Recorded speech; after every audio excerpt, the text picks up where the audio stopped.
ಇನ್ನು ದಕ್ಷಿಣ ಕನ್ನಡದಲ್ಲಿಲ್ಲ ರಕ್ತಪಾತ ಬೆನ್ನಲ್ಲೇ ಸಿಎಂ ಸಿದ್ದರಾಮಯ್ಯನವರು ಡಿಸಿ ಮತ್ತು ಸಿಒಗಳಿಗೆಲ್ಲ ಸಭೆಯಲ್ಲೆಲ್ಲ ಮಾತನಾಡಿದರೆ ಕಾನೂನು ಸುವ್ಯವಸ್ಥೆ ಹದಗೆಟ್ಬಿಟ್ರೆ ಅಭಿವೃದ್ಧಿ ಆಗಲ್ಲ ರೀ. ಡಿಸಿ ಬೆಳೆ ಅವಕಾಶ ಕೊಡಬಾರ್ದು ಇದಕ್ಕೆಲ್ಲ ಡಿಸಿ ಮತ್ತು ಎಸ್ಪಿಗಳು ನೀವೇ ನೇರ ಹೊಣೆ ಆಗ್ತೀರಂತೆಲ್ಲ ಎಚ್ಚರಿಕೆ ಕೊಟ್ಟಿದ್ದಾರೆ.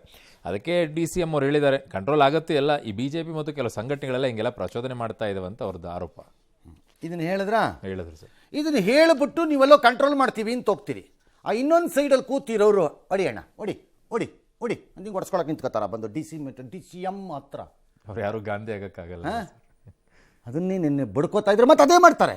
ಹೌದು, ವಿರೋಧ ಅದೇ ಮಾಡ್ತಾರೆ. ಸೇಮ್ ಇದೆಲ್ಲ ಸಂಘಟನೆಗಳು ಪ್ರಚೋದಿಸ್ತೀವಿ ಅಂತಾರೆ. ಅವ್ರನ್ನೂ ಕೇಳಿ ಅವ್ರು ಹೇಳ್ತಾರೆ ಯಾವನ್ರು ಪ್ರಚೋದಿಸ್ತಿರೋನು ಯಾರ್ರೀ ನಾವಾ 1000 ಹೇಳ್ತೀವಿ ಬನ್ರಿ ಇಲ್ಲಿ ಅಂತ 1000 ಹೇಳ್ತಾರೆ. ಅವರು ರೀಸನ್ ಕೊಡ್ತಾರೆ. ಅಲ್ಲಿ ಜನ ಅವ್ರನ್ನ ಯಾಕೆ ಎನ್ಕರೇಜ್ ಮಾಡಿ ಗೆಲ್ಲಿಸ್ತಾ ಇದ್ದಾರೆ ಅಂದರೆ ಆ ನಂಬಿಕೆ ಅವ್ರಿಗಿದೆ. ಹೊಟ್ಟೆ ಬಟ್ಟೆಗೆ ಕಾಂಗ್ರೆಸ್ಸು ಬೇರೆ ಪಕ್ಷಕ್ಕೆ ಮತ ಹಾಕ್ತಾರೆ ಅಂತ ಡಿ.ಕೆ.ಶಿ. ನಿಮ್ಮ ಮನೆಯಿಂದ ಧರ್ಮಕ್ಕೆ ಕೊಡ್ತಾ ಇದ್ದೀರಾ ಎಲ್ಲನೂ. ಆ ಗ್ಯಾರಂಟಿ ಕೊಡ್ತಿರೋದನ್ನ ಏನೋ ಡಿ.ಕೆ. ಶಿವಕುಮಾರ್ ತಮ್ಮ ಆಸ್ತಿನ ಪ್ರತಿ ತಿಂಗಳು 30-40 ಸೈಟ್ ಮಾರ್ಬಿಟ್ಟು ಕೊಡೋಂಗೆ ಮಾತಾಡ್ತೀರಿ. ಏನು ನಿಮ್ಮ ಮನೆಯಿಂದ ಕೊಡ್ತಾ ಇದ್ದೀರಾ?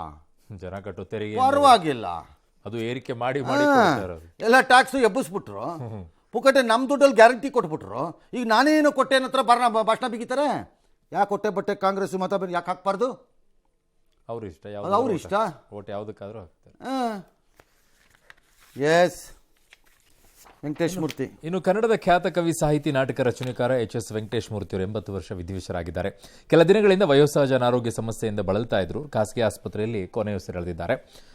HSV ಅಂತಾನೆ ಖ್ಯಾತರಾಗಿದ್ದರು. ರವೀಂದ್ರ ಕಲಾಕ್ಷೇತ್ರದಲ್ಲಿ ಅಂತಿಮ ದರ್ಶನಕ್ಕೆ ವ್ಯವಸ್ಥೆ ಮಾಡಲಾಗಿತ್ತು. ನಾಳೆ ಚಾಮರಾಜಪೇಟೆ ಚಿತಾಗಾರದಲ್ಲಿ ಅಂತ್ಯಕ್ರಿಯೆ ನಡೆಯುತ್ತೆ. ದಾವಣಗೆರೆಯ ಹೂದಿಗೆರೆಯವರಾದಂಥ HSV ಬೆಂಗಳೂರು ವಿವಿಯಲ್ಲಿ ಕನ್ನಡದಲ್ಲಿ MA ಸ್ನಾತಕೋತ್ತರ ಪದವಿ ಪಡೆದಿದ್ದರು. ಸೆಂಟ್ ಜೋಸೆಫ್ ವಾಣಿಜ್ಯ ಕಾಲೇಜಿನಲ್ಲಿ ಕನ್ನಡ ಅಧ್ಯಾಪಕರಾಗಿ ಕೆಲಸವನ್ನು ಕೂಡ ಸೇವೆಯನ್ನು ಸಲ್ಲಿಸಿದರು.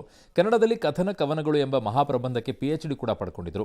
ಕವಿತೆ, ನಾಟಕ, ಪ್ರಬಂಧ, ಕಾದಂಬರಿ, ಮಕ್ಕಳ ಸಾಹಿತ್ಯ, ಅನುವಾದ, ವಿಮರ್ಶೆ, ಗೀತ ರಚನೆ ಸೇರಿದಂತೆ ಹಲವು ಪ್ರಕಾರಗಳಲ್ಲಿ ಸಾಹಿತ್ಯ ಕ್ಷೇತ್ರಕ್ಕೆ ಕೊಡುಗೆಯನ್ನು ಕೊಟ್ಟಿದ್ದಾರೆ.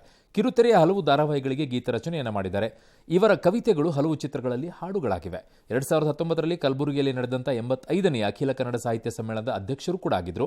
HSV ನಿಧನಕ್ಕೆ ರಾಜಕೀಯ ಗಣ್ಯರು ಎಲ್ಲರೂ ಕೂಡ ಸಂತಾಪವನ್ನು ಸೂಚಿಸಿದ್ದಾರೆ. ಹಿರಿಯ ಸಾಹಿತಿಗಳನ್ನು ಇವತ್ತು ನಾವು ಕಳ್ಕೊಂಡಿದ್ದೀವಿ. 100ಕ್ಕೂ ಹೆಚ್ಚು ಕೃತಿಗಳನ್ನು ಬರೆದಂಥ ವ್ಯಕ್ತಿತ್ವ ಇರುವಂಥವ್ರು ಮತ್ತು ಕನ್ನಡ ಚಿತ್ರರಂಗಕ್ಕೆ ಚಿನ್ನಾರಿ ಮುತ್ತ ಅನ್ನೋ ಒಂದು ಇದಕ್ಕೆ ಒಳ್ಳೆ ಸಾಹಿತ್ಯವನ್ನು ಕೊಟ್ಟಂಥ ಅದ್ಭುತವಾದಂಥ ಹಿರಿಯರವರು. ಅವರನ್ನು ನಾವು ಇವತ್ತು ನನಗೆ ಅವರಿಗೆ ಬಹಳ ನಿಡುಗಾಲದ ಸ್ನೇಹ. 70ರ ದಶಕದಲ್ಲಿ ನಾವೆಲ್ಲ ಒಟ್ಟಿಗೆ ಸಾಹಿತ್ಯ ರಚನೆಯನ್ನು ಶುರು ಮಾಡಿದವರು. ನನ್ನ ಮತ್ತು ಅವರ ಸ್ನೇಹ ಎಷ್ಟು ಗಾಢವಾದ್ದು ಅಂದರೆ ನನ್ನ ಮೊದಲ ಕವನ ಸಂಕಲನಕ್ಕೆ ಮುಖಚಿತ್ರವನ್ನು ರಚಿಸಿಕೊಟ್ಟವರು ಎಚ್.ಎಸ್. ವೆಂಕಟೇಶ್ ಮೂರ್ತಿ ಅವರಾಗಿದ್ದರು. ನನಗೆ ವೆಂಕಟೇಶ್ ಮೂರ್ತಿ ಒಬ್ಬ ದೊಡ್ಡ ಕವಿ ಅನ್ನೋದ್ರ ಜೊತೆಗೆ ಬಹಳ ದೊಡ್ಡ ಸ್ನೇಹಜೀವಿ. ಅವರ ಮುಂದಿನ ಕಾರ್ಯಕ್ರಮಗಳು ನಾಳೆ ಇಟ್ಕೊಂಡಿದ್ದೇವೆ.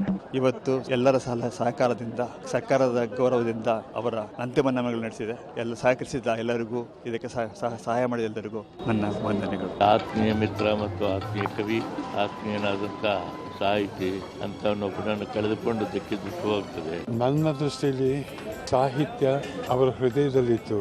ಆ ಹೃದಯನ ನನ್ನಂಥ ಒಬ್ಬ ಪಾಮರನಿಗೂ ಕೊಟ್ಟು ಆ ಹೃದಯ ಚೆನ್ನಾಗಿರೋ ಹಾಗೆ ನೋಡ್ಕೊಂಡವರು. ಇಶಾದಲ್ಲಿ ದಾಳಿ ಎಂಜಿನಿಯರ್ ಮನೆ ಮೇಲೆ ಒಬ್ಬರು ದಾಳಿ ಮಾಡಿದ್ದಾರೆ. ಅಲ್ಲಿ ವಿಚಕ್ಷಣ ದಳ ಅವರು ಕಿಟಕಿಯಿಂದ ಸಾಯೊಬ್ಬರು ಎಷ್ಟಿದ್ದಂತೆ ನೋಟು ಕಾಸು ಎಲ್ಲನೂ ತಗೊಳಪ್ಪ ಅಂತ ಆಮೇಲೆಲ್ಲ ಆಯ್ಕೊಂಡಿದ್ದಾರೆ.